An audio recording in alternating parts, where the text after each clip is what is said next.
harapan saya kepada Pak Bamsud sebagai pengurus dan kader Golkar, belajarlah pada sejarah berdirinya Golkar yang diawali dengan sekber Golkar, kaitkan itu dengan kepentingan nasional sebagaimana yang ada dalam pembukaan Undang-Undang Dasar 45, lalu bawalah majelis ini menggunakan wewenang tertinggi yang ada dalam tata tertibnya untuk mendapatkan dukungan bangsa ini kembali ke Undang-Undang Dasar 45 tanggal 18 Agustus 1945.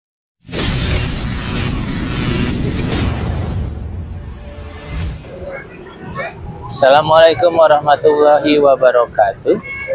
Apa kabar teman-teman semua? Bertemu lagi dengan saya di channel ini. Saat ini saya kembali sedang bersama seorang pengamat intelijen dan geopolitik, Bapak Amir Hamzah. Apa kabar Bapak? Alhamdulillah, baik. Ya, teman-teman, kita masih akan berbincang tentang rencana MPR untuk amandemen Undang-Undang Dasar 45 yang kelima kali, atau tepatnya sebetulnya mengamandemen Undang-Undang Dasar 2002 hasil dari 4 kali amandemen Undang-Undang Dasar 45. Jadi kalau terjadi amandemen lagi, berarti ini amandemen yang pertama untuk Undang-Undang Dasar 22. Kenapa kita masih tertarik membicarakan ini? Karena ternyata beberapa waktu yang lalu Ketua MPR Bambang Susatyo, atau yang dikenal dengan panggilan Bamsud, itu mengakui bahwa sebetulnya masukan masyarakat kepada MPR terkait masalah Undang-Undang Dasar adalah ada 4 masukan. Selain amandemen dasar amandemen Undang-Undang Dasar, juga ada masukan agar Indonesia kembali kepada Undang-Undang Dasar 1945 yang asli. Dan yang menarik, dari 4 masukan itu, kenapa MPR memutuskan untuk melakukan amandemen kembali yang untuk yang kelima kali, dan juga sudah disetujui tidak hanya oleh mantan Presiden Bambang Susilo Bambang Yudhoyono, juga disetujui oleh mantan Ketua MPR Amin Rais, yang ketika itu merupakan salah satu aktor dari pihak yang mengamandemen Undang-Undang Dasar 45 pada tahun 1999 sampai 2002, sehingga lahirlah Undang-Undang Dasar 2002 yang tetap dinyatakan sebagai Undang-Undang Dasar 1945, sehingga oleh banyak kalangan, terutama oleh pengamat dan juga oleh Pak Amir, undang-undang itu dianggap sebagai undang-undang yang palsu ya Pak ya, karena memang tidak ada tap MPR-nya ya Pak ya, nggak seperti Undang-Undang Dasar 45. Nah, kita akan bertanya kepada Pak Amir, kenapa kok MPR lebih memilih mengamandemen Undang-Undang Dasar 45 sampai 5 kali, atau tepatnya mengamandemen Undang-Undang Dasar 2002, dan dampaknya seperti apa kalau memang amandemen itu yang terjadi, terutama apakah akan timbul gejolak sosial di masyarakat? Pak Amir, silakan Pak. Kalau kita lihat bahwa baik pimpinan MPR dalam wacananya tentang amandemen Undang-Undang Dasar 45 yang sekarang menjadi Undang-Undang Dasar 2002, kalau kita lihat bahwa sebenarnya kan ini bukan amandemen lagi, karena faktanya bahwa terjadi perbedaan antara pembukaan dan batang tubuh. Betul. Kemudian batang tubuh ini pun sudah lebih dari 95% yang berubah. Betul. Nah, kemudian yang menjadi persoalan adalah undang-undang yang sudah dirubah ini, yang menjadi Undang-Undang 2002 ini kan tidak punya ketetapan MPR. Ya. Nah, padahal merujuk kepada Undang-Undang nomor yang Undang-Undang 2002 ini sendiri pun menyatakan bahwa MPR berwenang menetapkan Undang-Undang Dasar kan. Berarti selama ini kan MPR tidak pernah menggunakan wewenangnya. Nah, ini juga persoalan yang sekarang kita lihat ketika Bamsud bicara tentang mau amandemen lagi atau disebut amandemen kelima, kemudian dari belakang melalui klarifikasinya baru dia mengakui bahwa aspirasi yang masuk itu bukan cuma amandemen aja, tapi juga ada tuntutan untuk kembali ke Undang-Undang Dasar 45. Kemudian disambut oleh beberapa pihak, misalnya ada sekelompok ibu-ibu yang dipimpin oleh Ibu Wati Salam yang beberapa hari lalu sudah ketemu dengan Bambang Susatyo, juga dalam rangka menyampaikan pandangan dan aspirasi mereka untuk kembali ke Undang-Undang Dasar 45 asli tertanggal 18 Agustus tahun 1945. Nah, yang saya lihat sekarang ini banyak intelektual, terutama dari mereka yang menuntut kembali ke Undang-Undang Dasar 45 asli, maupun juga pimpinan MPR yang masih mewacanakan amandemen Undang-Undang Dasar 2002 untuk amandemen yang kelima kalinya, ini hanya terjebak dalam proses dan prosedur. Padahal kalau kita bicara tentang mau amandemen Undang-Undang Dasar 2002 yang ada, atau untuk kembali ke Undang-Undang Dasar yang asli tertanggal 18 Agustus 1945, maka kita harus berpatokan kepada wewenang MPR, bukan kepada prosedurnya, kepada wewenangnya. Nah, mari kita lihat dalam ketetapan dalam peraturan keputusan MPR nomor 1 tahun 2019 tentang peraturan tata tertib MPR. Itu pada pasal 4 dinyatakan bahwa kewenangan MPR adalah kewenangan tertinggi. Ya kan? Jadi sebenarnya hampir-hampir mirip ini dengan posisi MPR sebagai lembaga tertinggi negara. Cuma posisi MPR sebagai lembaga tertinggi negara kan tidak ada dalam Undang-Undang 2002. Iya. Tapi di bawah panji Undang-Undang 2002 itu MPR menetapkan bahwa kewenangan MPR adalah kewenangan tertinggi. Itu berarti bahwa kewenangan MPR lebih tinggi dari kewenangan Presiden, lebih tinggi dari kewenangan DPR, lebih tinggi dari kewenangan DPD, lebih tinggi dari kewenangan Mahkamah Agung, lebih tinggi dari kewenangan Mahkamah Konstitusi. Kalau merujuk kepada pasal 4 dari peraturan tata tertib MPR ini yang menyatakan bahwa MPR punya kewenangan tertinggi, makanya bisa dong keputusan Mahkamah Konstitusi kemarin yang salah kaprah kan bisa dikoreksi sama MPR. Demikian pula kan kemarin baru beberapa hari yang lalu keputusan Mahkamah Agung tentang batas usia untuk ikut pilkada kan bisa itu kan yang menyalahi aturan kan bisa dikoreksi sama MPR. Nah, di sini persoalannya. Oleh karena itu masyarakat kita jangan terjebak mengikuti pola pikir pimpinan MPR, hanya kita bicara prosedur. Karena kita bicara apa yang ditawarkan oleh Bambang ini hanyalah untuk menyelamatkan rezim yang ada ini, agar setelah dia berakhir masa jabatannya dia tetap masih stabil.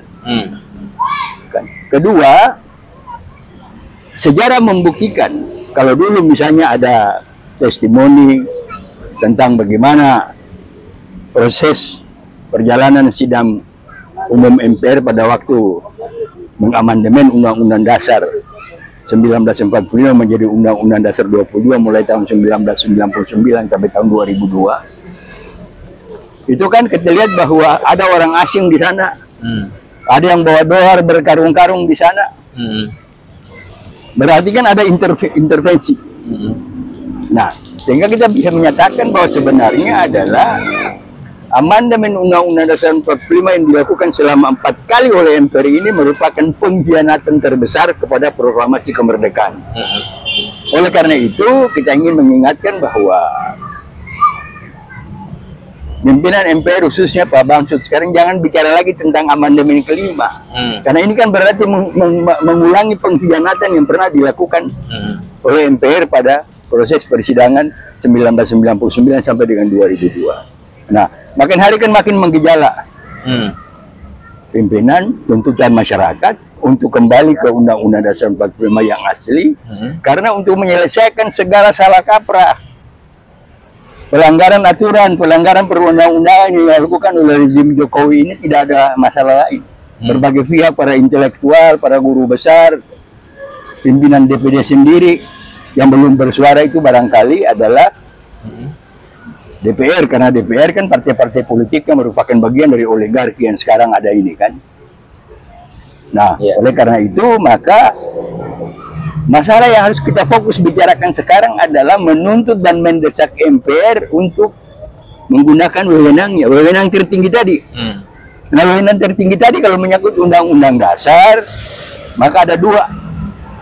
Ada pasal dalam Undang-Undang Dasar yang menyatakan bahwa MPR berwenang merubah dan menetapkan Undang-Undang Dasar. Ya kan? Nah, yang diminta oleh masyarakat sekarang ini kan agar MPR menetapkan Undang-Undang Dasar 45 kembali berlaku. Kan wewenang nggak ada. Kenapa wewenang itu tidak digunakan? Ya kan? Nah, oleh karena itu saya pikir bahwa dari wacana yang dikembangkan khusus oleh Bamsus dan didukung oleh pihak-pihak lain menyangkut amandemen Undang-Undang Dasar 45 itu sebenarnya kan ada hanya Karena ketakutan bahwa rezim oligarki yang sekarang ini kalau berakhir masa jabatannya pada 20 Oktober nanti, itu akan diikuti oleh kondisi-kondisi yang hanya untuk menyelamatkan mereka, bukan untuk menyelamatkan bangsa ini, bukan untuk kepentingan nasional. Oleh karena itu, saya kira barangkali semua pihak, marilah kita sepakat, tinggal kita cari dari mana masuk untuk menekan dan mendesak MPR untuk menggunakan wewenangnya. Kayak ini kan berarti apa namanya, sikap politik yang sangat konstitusional kan.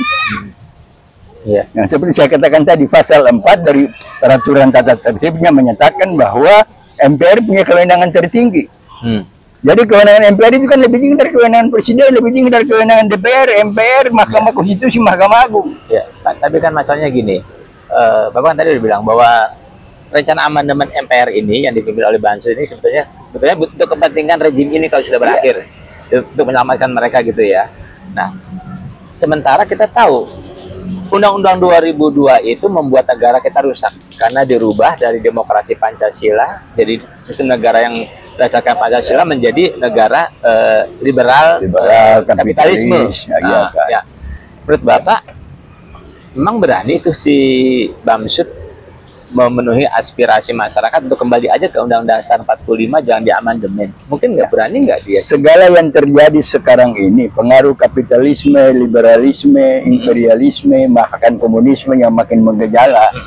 Karena ada pihak-pihak menyatakan bahwa salah kaprah dalam penataan pengelolaan kenegaraan kita ini kan, terutama dari teman-teman di UI Watch kan, PKI Gaya Baru. Ya kan? Nah, jadi kan berarti gangguan kita akibat daripada pelaksanaan Undang-Undang 2002 atau akibat daripada diamandemennya Undang Dasar 45 menjadi Undang-Undang Dasar 2002, maka praktek ketatanegaraan kita selama 10 tahun ini kan menyimpang jauh. Betul.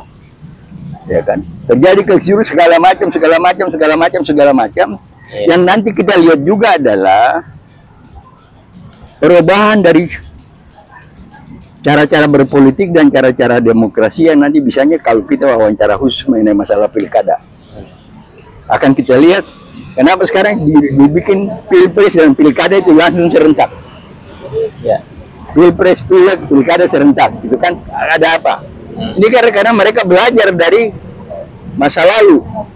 Kalau mereka tutup praktekkan pilpres dan pileg tidak serentak, pilkada juga tidak serentak, maka ancaman terhadap kondisi oligarki ini akan terus mengancam. Tapi nanti kita uraikan di sana. Nah, oleh karena itulah banyak pihak intelektual bahwa menyelamatkan negara ini, terutama dengan berujuk pada alinea keempat dari Undang-Undang Dasar 45, yaitu untuk melindungi segenap bangsa dan seluruh tumpah darah Indonesia, memajukan kesejahteraan umum, mencerdaskan kehidupan bangsa, mewujudkan perdamaian dunia berdasarkan kemerdekaan dan mewujudkan berdasarkan perdamaian kemerdekaan abadi. Itu maka satu-satunya jalan adalah kembali ke Undang-Undang Dasar 45. Nah, itu dia. Memang risikonya sangat tinggi karena apa? Begitu dinyatakan kembali ke Undang-Undang Dasar 45, kan MK bubar. Mahkamah Konstitusi bubar, Mahkamah KY bubar, KPK bubar, segala macam, komisi yudisial bubar, KY, segala macam itu kan. Nah, sehingga pilpres kemarin batal, karena justru karena itu. Nah, sehingga risikonya kalau kita mau dewasa, Pak, perjalanan itu harus kita terima, dan kita terima jalan itu dengan apa? Kan sudah ada konvensinya. Ketika PKI bisa ditumbangkan oleh Pak Harto, kan ada pimpinan sementara. Dan ternyata kan justru pemerintahan sementara itu yang menjamin stabilitas, bisa melaksanakan pemilu pada tahun 1971. Tapi kemudian kan dia menjadi berubah. Karena kita salah kaprah ketika kita mengadakan reformasi menjatuhkan Soeharto. Pikiran kita hanya menjatuhkan Soeharto, sehingga kita tidak tahu agenda tersembunyi. Dari pengkhianat bangsa yang didukung oleh kelompok-kelompok dari luar, yang kita lihat bahwa ada testimoni mengenai siapa yang hadir pada sidang umum MPR, siapa yang bawa dolar di sana, siapa yang terima dolar itu semua gitu kan. Yang sekarang dilakukan oleh Pak Bambang dengan pimpinan MPR ini antara lain dengan menemui SBY dan Trisno juga. Trisno sebenarnya dan Pak Amin Rais terakhir adalah untuk menyembunyikan agar kondisi sidang umum MPR yang syarat sogokan dolar, yang syarat intervensi asing itu tidak terbuka kedoknya kepada masyarakat. Padahal barang ini sudah menjadi rahasia umum. Iya. Oleh karena itu marilah kita sadar bahwa selama ini kita telah melakukan kesalahan besar karena kita menindaklanjuti reformasi dengan cara yang salah kaprah. Maka mari kita kembali kepada identitas kita. Ya, Pak. Yaitu kembali kepada Undang-Undang Dasar 45 dan tanggal 18 Agustus 18 Agustus 1945. Pak Sri Buntang kemarin itu kan memang sudah bilang bahwa kalau negara ini mau selamat, maka kita harus kembali ke Undang-Undang Dasar 45. Makanya beliau mengatakan bahwa kunci untuk mengamankan Indonesia ini sebetulnya di Pak Bambang Susatyo sebagai Ketua MPR gitu kan.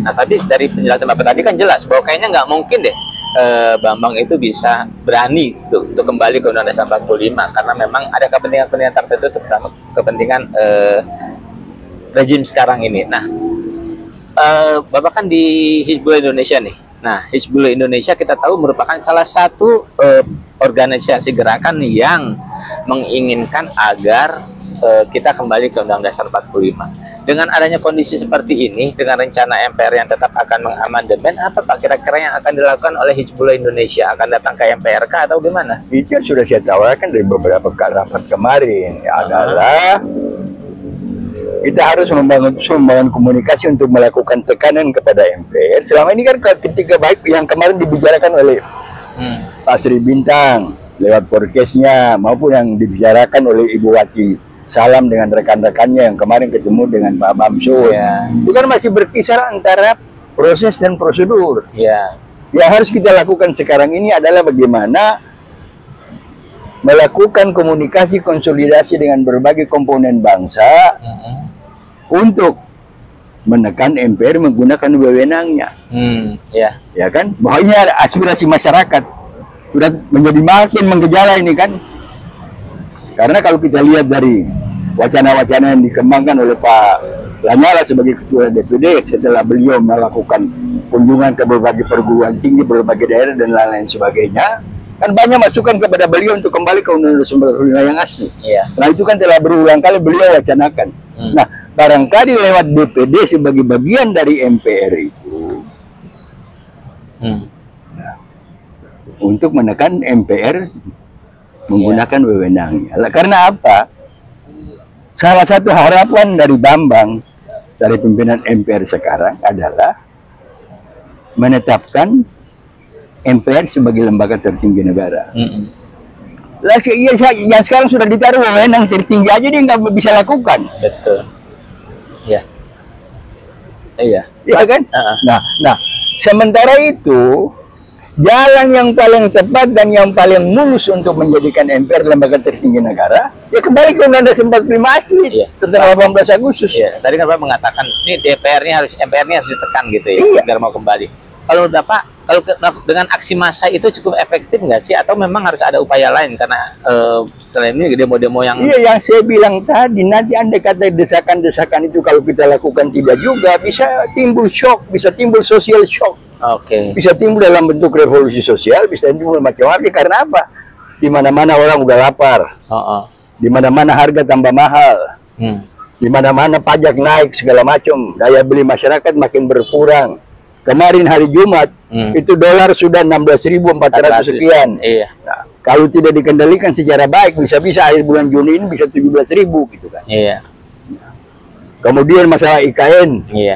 Ya kan? Apalagi nah, masalah-masalah lain yang nanti akan menjegal. Belum lagi nanti masalah pilkada. Belum lagi nanti masalah kalau IKN gak jadi bagaimana posisi Jakarta gitu kan. Akan menimbulkan banyak hal gitu. Belum lagi utang yang 8.000 triliun. Belum lagi 8.000 triliun utang ya. Kemudian nanti apabila orang berpikir benar bahwa Prabowo dan Gibran akan dilantik pada 20 Oktober, maka kan bayar utangnya 800 triliun. 800 triliun bunga dulu kan? Iya, pada itu 800 triliun itu udah berapa bagian dari Iya, APBN. APBN. Itu baru bunganya. Iya. Belum membayar pinjaman pokoknya kan? Iya. Iya. Ya, teman-teman semua, memang masalah Undang-Undang Dasar ini sangat urgent karena merupakan fondasi kita dalam berbangsa dan bernegara ya Pak ya. Memang untuk bisa menyelamatkan bangsa Indonesia, karena memang pangkalnya adalah amandemen Undang-Undang Dasar 45 yang melahirkan Undang-Undang 2002, maka memang solusi satu-satunya harus kita kembali kepada undang-undang yang asli. Cuman memang seperti dikatakan Pak Amir tadi, kayaknya MPR tidak berani untuk melakukan itu ya Pak ya. Sehingga harus ada tekanan dari masyarakat. Nah, kalau misalnya aksi massa tidak efektif gitu ya, dikhawatirkan juga oleh, seperti kata Pak Amir, akan timbul revolusi sosial ya Pak ya. Dan itu mungkin cost-nya akan lebih besar, bisa saja akan menimbulkan banyak korban ya Pak ya. Karena itu kita berharap adanya sifat kenegarawanan dari para pimpinan MPR, terutama dari Pak Bambang Susatyo. Nah Pak, mungkin Bapak ada harapan dari, ada saran untuk Pak Bambang Susatyo? Ya saya kira barangkali itu. Apalagi beliau sebagai pengurus Golkar, sebagai kader Golkar, tentu pasti kan beliau tahu sejarah berdirinya Golkar ini kan. Bahwa mulai dari Sekber Golkar itu dibentuk merupakan kerjasama antara sipil dan militer di Indonesia secara baik kan. Karena sejarah pembentukan Sekber Golkar itu kan kita tidak bisa lepaskan dengan gagasan yang militer yang digagas oleh Pak Nasution dengan oleh beliau, Pak Ahmad Yani dan lain sebagainya, dalam bentuk Badan Kerjasama Pemuda Militer, Badan Kerjasama Tani Militer, Badan Kerjasama Wanita Militer, Badan Kerjasama Buruh Militer. Tujuannya tidak lain untuk melaksanakan konsistensi terhadap Undang-Undang Dasar 45 ya, dan Pancasila, dan untuk melawan bahaya komunis. Ya. Ya. Menyimpang dari itu yang sekarang kita lihat. Ya, yang saya alami nih ya.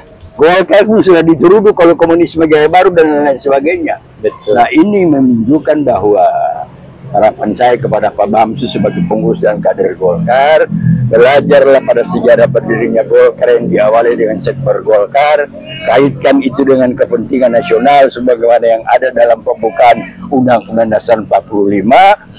Lalu bawalah majelis ini menggunakan wewenang tertinggi yang ada dalam tata tertibnya untuk mendapatkan dukungan bangsa ini kembali ke Undang-Undang Dasar 45 tanggal 18 Agustus 1945. Nah, ya teman-teman, sekali lagi seperti saya katakan bahwa untuk kita kembali ke Undang-Undang Dasar 45 adalah hal yang sangat urgent kalau kita ingin menjadi negara yang maju ya Pak ya. Seperti cita-cita para depan faedah, dan tidak terus terpuruk gara-gara adanya amandemen Undang-Undang Dasar 45 yang melahirkan Undang-Undang Dasar 2002, dan sekarang mau diamandemen lagi. Karena juga dicurigai ya Pak ya, bahwa amandemen itu sebetulnya adalah kepentingan asing di belakangnya. Bukan lagi sangat jelas kalau sudah bicara itu kan. Amandemen yang sekarang ini kan bagian dari kelanjutan dari amandemen dulu. Betul. Jadi yang seperti saya katakan tadi, pengkhianatan yang lalu terjadi itu jangan diulangi lagi. Iya, dan ini bukan kepentingan bangsa kita, tapi kepentingan asing. Iya. Jadi memang kita sedang berhadapan oleh orang-orang yang memang pro asing dan pro bangsanya sendiri. Nah, Pak Amir, terima kasih Pak. Sama-sama. Nah, teman-teman, kita akhiri podcast kita yang menarik ini. Kita bertemu lagi pada lain kesempatan. Assalamualaikum warahmatullahi wabarakatuh. Waalaikumsalam warahmatullahi wabarakatuh.